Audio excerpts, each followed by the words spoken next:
This is a presentation of Northeast Streaming Sports.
What's up, everybody? Good evening and welcome to the November 12th edition of Prim and Proper Sports. I am your host, Sonia.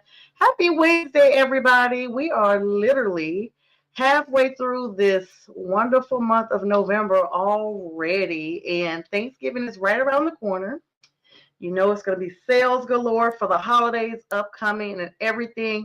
Allow me to get this opportunity to thank the production team behind the scenes. Let me thank Pink Fan Fur, who always does our promos and has us where we need to be. And of course, Brian Bistrilla, who absolutely does an amazing job on our musical and all things songs and all the good stuff that you guys have come to love and support. We are live tonight, and so your comments will be addressed during the live show tonight. Allow me an opportunity to do some sharing here.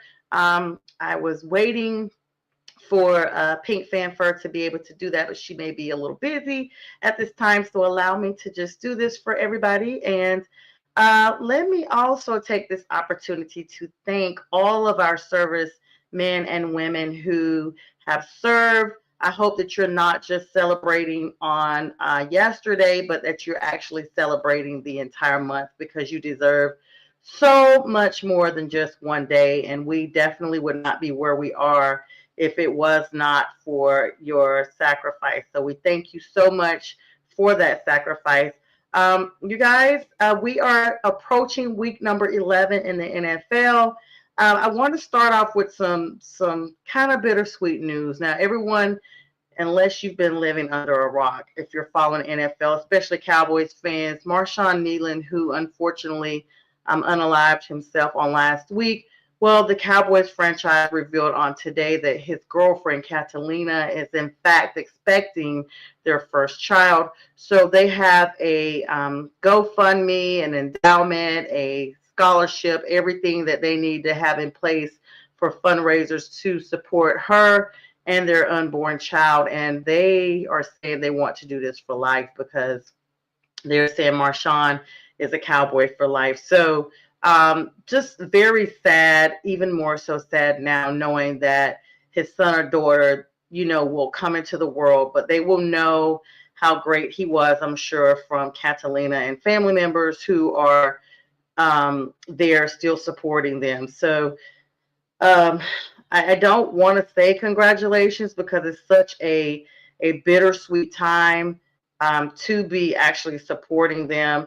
But just another layer of shock, honestly, when you look at the situation and you realize, okay, now he was about to be a father. Whatever he was going through had to be just overwhelmingly painful for him, or perhaps he just did not have an opportunity to know. So nonetheless, we are definitely continuing to think of the Kneeland family, and of course Catalina now and their unborn child. So I'm going to make sure I don't miss any comments tonight. Those are up now. I also want to take an opportunity to greet Miss Linda. She is Mac, our great producer extraordinaire who gained his wings early this year. She is the wife of him, and so I know she watches from time to time. So thank you so much, Miss Linda, for always supporting from National Streaming Sports. All right, guys. So I've talked a little bit and try to get some introductions here to allow everybody to come on. And with that, we'll get into our Week 10 recap. Now, let me go ahead and talk about the elephant in the room because y'all know how I am. Yes, the Panthers lost to the Saints. Yes, the Saints only had won one game prior to that game, and now they have two. But you guys know divisional matchups are just that. They are very difficult to call at times. But even more surprisingly, it was at Bank of America Center, and it just did not look like the same Panthers team. Rico Dowdle still tried to play. They actually iced him, guys. The New Orleans Saints defense stood 10 toes down and iced the offense of the Carolina Panthers. And much to the chagrin of Bank of America fans that had actually packed the stands for the first time in a very long time, as I was told, we just did not get what we thought we were going to get in the outcome. 17-7 was the final score. And guys, that was a shocker. Now, we still have to go to New Orleans a little bit later on in the season, and we shall get our retribution then. Speaking of retribution, we have the Atlanta Falcons on this Sunday, November 16th in Atlanta. So Falcons dropping their game overseas. I'd like to say we're not concerned, but after the performance I saw at BOA, I'm not too confident on what could happen. I know I want us to win. Let's be clear on that. I know we can win, but it's literally any given Sunday, like all of us always talk about. So let's get into some of the other games that occurred throughout the week. Like I said, the Atlanta Falcons kicked off on Sunday morning, across the pond, going now to 3-7 against the Indianapolis Colts. That game went into overtime. 31-25 was the final score. I blamed coaching on that one. When the Falcons were faced in a situation that there was a 10-second runoff at the end of the quarter, instead of, they had their timeouts. They could have very easily taken a timeout and forfeited the 10-second runoff. But rather than do that, Raheem Morris decided to take a gamble, accept the 10-second runoff, and take it to overtime. I knew at that point that that was going to be a negative for the Falcons going forward. They should have allowed the timeout, saved the, at the time, 11 seconds that were on the board, and move forward with possibly trying to get a field goal to end the game. Well, they did not, and it went into overtime, and they lost 31-25. Falcon fans are irritated, to say the least. So many Falcons groups and even radio stations here in Atlanta are speaking out against this. They need a better kicker. Justin Tucker, by the way, has just finished his 10-game suspension and is now eligible to try out for any team in the NFL and to be signed by them. You guys remember him, the former Baltimore Ravens kicker, Justin Tucker, who had found himself in a bit of entanglement with some masseuses or what have you, but it just didn't look good. So that he was suspended literally the duration of this season. But here he is back. And so, Falcons, you guys need a kicker. You prematurely got rid of Young Wei Koo, who is now a kicker with the New York Giants. And you are now standing in a situation that Gonzalez just may not be it.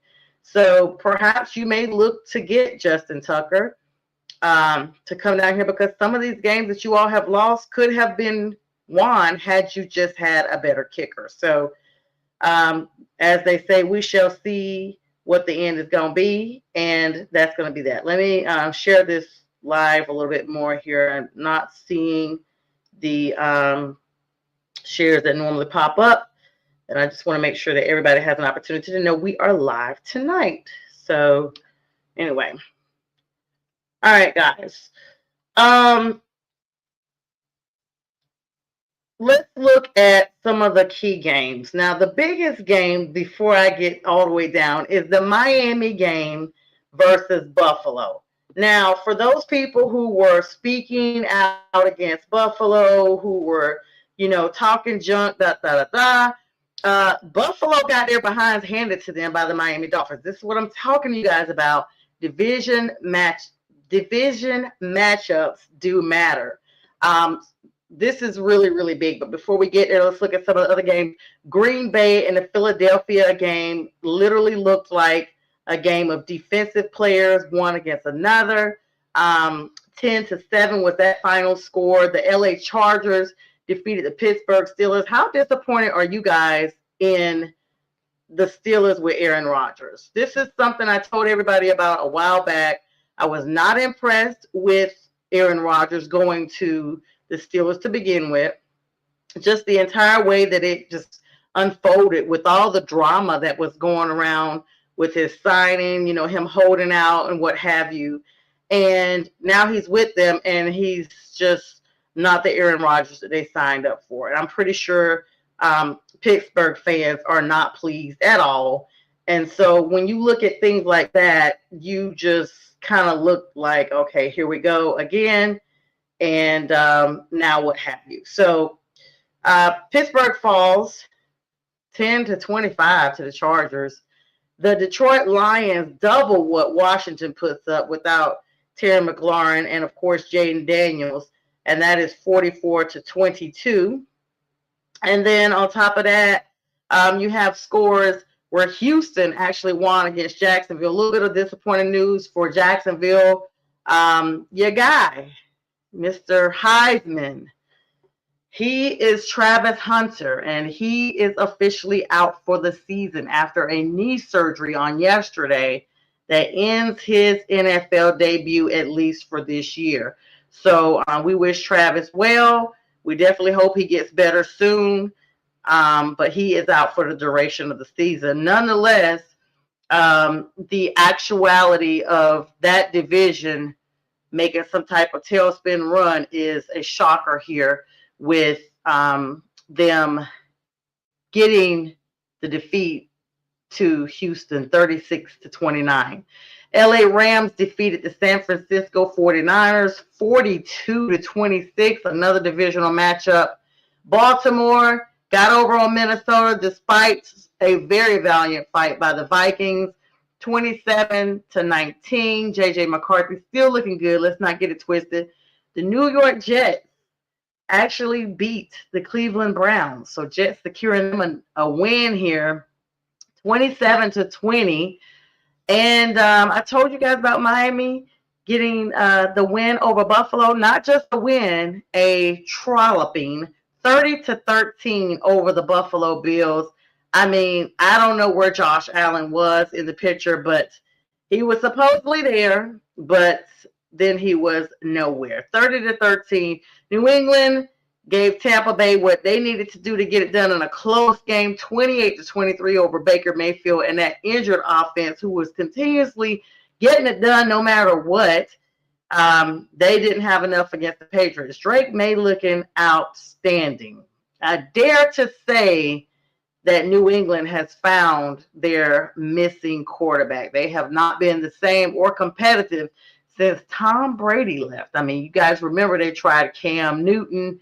They tried a couple of other different quarterbacks throughout, and they look like they finally have found their quarterback in Drake May, the UNC Chapel Hill alum. So they got it done against Tampa Bay, and that's big, 28-23. Chicago edged out the New York Giants, and I don't know why they were struggling, because the Giants have not looked that good. Of course, everyone knows they have now fired their coach, Daboll, no longer their coach.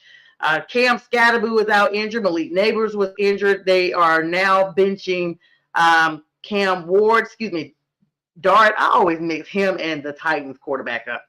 They are now ditching him for, you guessed it, Mr. Crab Legs. Jameis Winston is getting his start. Mr. 30 for 30 is coming back out on the field on Sunday for the next matchup. So over Russell Wilson, y'all. Over Russell Wilson. So the Giants have veteran quarterback in their locker room, and they are trying them all on like shoes in a shoe store right now. So New York, I don't know what you need to do, but you need to do what you need to do to get whatever you need to do. So I don't know how that's gonna pan out in the long run. Right now, that team is pretty much out of playoff contention. This is going to be the week that you start seeing, okay, they're out for playoff contentions. Oh, they're out for playoff contentions. Just watch what I say. Everybody's going to start getting this information really quickly here. And before you know it, we'll all see just who all is out. Like, if it's week 11, guys, like, this is the time you have to win to stay in. Like, seriously. All right. So, and then, of course, Carolina, I told you guys we lost to the New Orleans Saints 17-7. Defense just shut it down. I mean, Tyler Shuck, that is. Aw, shucks. He literally put up so much against the Carolina defense that it literally looked like we were a sham of ourselves. So congratulations to the New Orleans Saints. Hope you enjoyed that win. It will not repeat itself when we come out to the NO later this season. And then Denver won against the Las Vegas Raiders. Now, I picked the Raiders for the upset on that game, and it almost was an upset because it was closer than what people thought. Like I said, another divisional matchup, and that's when people really stand up and you can see exactly what's what. 10-7 on Thursday Night Football. Let's look at some injuries going into our next matchups here. Injury updates on quarterback Brock Purdy of the 49ers and Rams wide receiver Devontae Adams. Both are expected to play on Sunday. Jets wide receiver Garrett Wilson is out, and Giants kicker Graham Gano is now on IR. So they will be exercising Younghoe Koo for the Giants kicking activities in their next matchup. Eagles and Packers reflections from Monday Night Football. Following their game, there's a lot of positive reports on the Eagles' offensive line, while the Packers quarterback and head coach have commented actually on their loss. Now, a lot of people were talking about spreading the love, as they always say, but it just was not there in that matchup. And that game was almost Yawnsville, y'all. Like, I literally felt like this is not the game. I thought it'd be high-powered offense, but it was not. But nonetheless, they got it done there. And if you look, the Seahawks defensive, now we don't talk a lot about the Seahawks. Sam Darnold, former Carolina Panther, former New York Jet, out there getting it done in Seattle. They are actually projected to lose their next matchup coming up. I was just looking at the odds on the games here coming up for the next week, week 11. But there's important news out of that franchise coming up with Sam Darnold. How he's acclimated. Is he the answer? Their linebacker, DeMarcus Lawrence, actually talked about the defense following their Week 10 win and just what that looks like and what they've done during the offseason to get to where they need to get to. And if you think about how everything is just going with the league, what are your thoughts? If you guys have thoughts, this is the time to drop those in the chat. What are your thoughts about your team and where you stand going into week number 11? I'd like to also know how you guys think about the Bears, some of these teams that we didn't really pay attention to last season to get to where they're going. Good news for the Tampa Bay Bucks. Bucky Irving has returned to practice, and that's big for them, getting back some of their front center there. Chris Partee and Brock Purdy, also from the 49ers, have an opportunity to come back and play in week number 11. A lot of major players that have been out are projected to be returning coming up this week. And Cam Jurgens returns to practice. The Lions versus the Eagles injury report that was released there. Speaking of, Jair Alexander announced on yesterday that he is stepping away from football. Now, Jair is pretty young. Some speculations out there are talking about, personal reasons or what have you. But whatever it takes at this juncture for people to do what they need to do best for themselves, that's what they should do. And so we definitely wish him all the well, and hopefully he'll return to the game when he is ready and when he is in a better place, whatever that looks like for him, and he'll have much success. the Green Bay Packers, when they lost the game, it was so weird. People were asking Matt LaFleur, about questions about the loss to the Eagles. I mean, this is the world champs. I think people have forgotten that. And he was quoted saying they basically dug themselves into a hole that they couldn't get themselves out of. People love to react when there's a loss, no matter what it is. And so when you look at it, the best and worst of the NFL Week 10, that actually was one of the games, especially the Buffalo Bills game against Miami and the Carolina Panthers.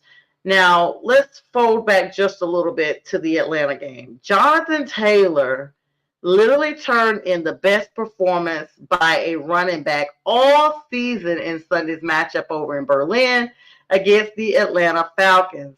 If y'all don't know, you need to run his numbers because Jonathan Taylor looked unstoppable. Now, there were some opportunities that the Falcons defense looked like they may have had him kind of cornered in, but it did not last for long.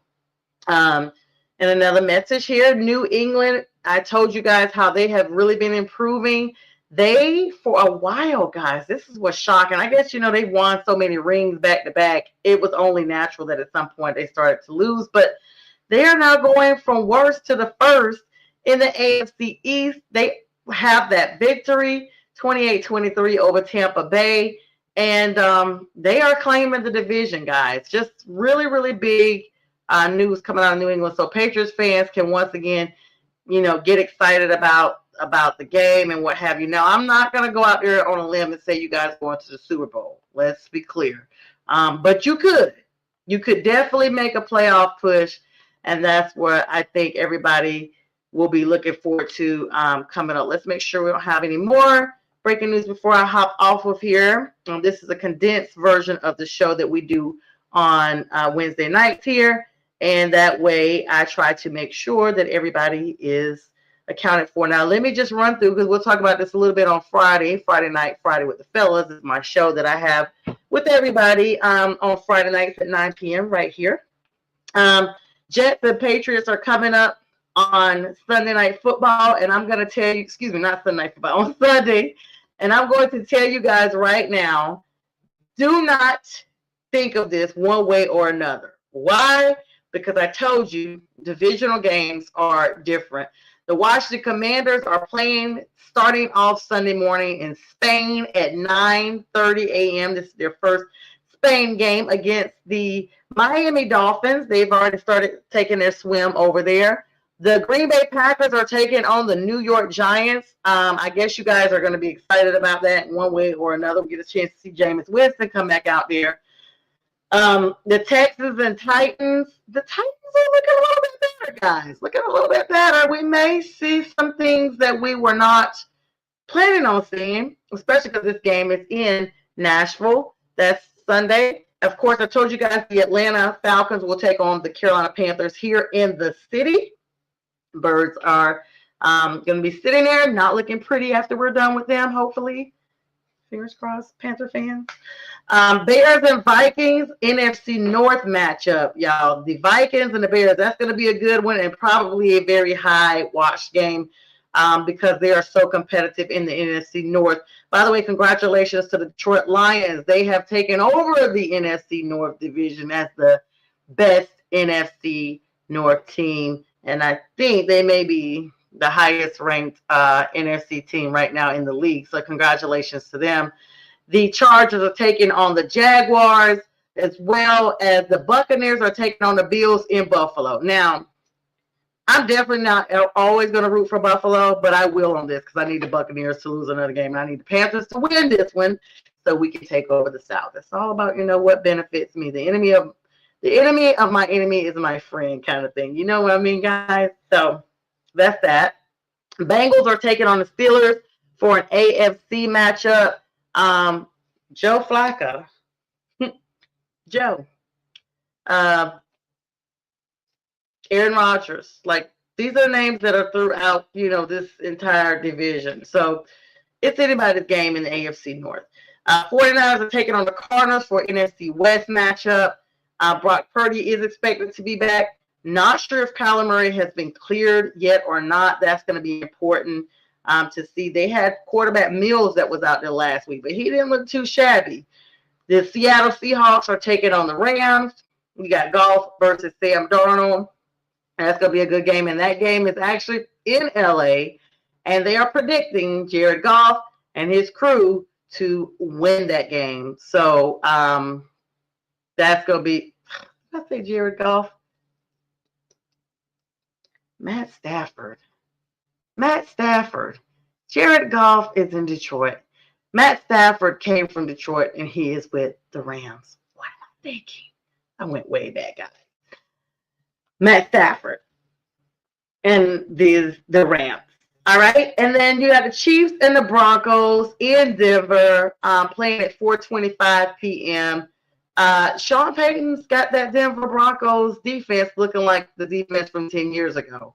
And let's be clear, Bo Nix, people are saying, Aaron Andrews was quoted as saying, move over Patrick Mahomes. People are no longer talking about Patrick Mahomes and the Kansas City Chiefs. They're talking about Bo Nix and the Denver Broncos. Sean Payton has gotten the quarterback that he wants after all the drama he had with Russell Wilson season or two ago. And it looks like it's finally paying off. He's been able to mentor and shape Bo into the quarterback that he wants him to be. So that game, we'll see what it looks like. Mahomes versus Nix, 4:25 in Denver on Sunday. And then the Ravens and Browns got another AFC matchup here. I don't know what that's going to look like. Lamar Jackson, Joe Flacco. We're going to see if they keep them out there. Then you got the Lions and Eagles. Now, that game is Sunday night. Everybody's looking for that game. Those are the two teams that were supposed to be in the NFC Championship last year. But Washington played spoiler alert and got the Lions out of there a little bit early. So, Lions, if you're really at the top of your game, we're going to get a chance to see it front stage before the entire NFL world on Sunday night at 8:20 p.m. That's going to be on Peacock and NBC. All right, so I'm going to be watching that game. Then you got Monday Night Football. And I don't know how thrilled y'all are about this one because this is Monday, November 17th, and it's the Cowboys, and it's at the Raiders. And Geno Smith and Pete Carroll have just been meh all season. Cowboys generally do not travel well, and they've been up and down this entire season. But we're going to get a chance to see if Dak Prescott can do what he needs to do over in Las Vegas. All right, so that is all of our games coming up for the entire week. And then, of course, Thursday will kick off week 12, where the Bills and Texans will face each other, and that will kick off the beginning of the next week. I think that's all I have now, guys. I really appreciate everybody coming on and looking and viewing and what have you. And we'll be live at 9 on Friday night. And with that, I bid everybody a good night. Thanks so much for joining.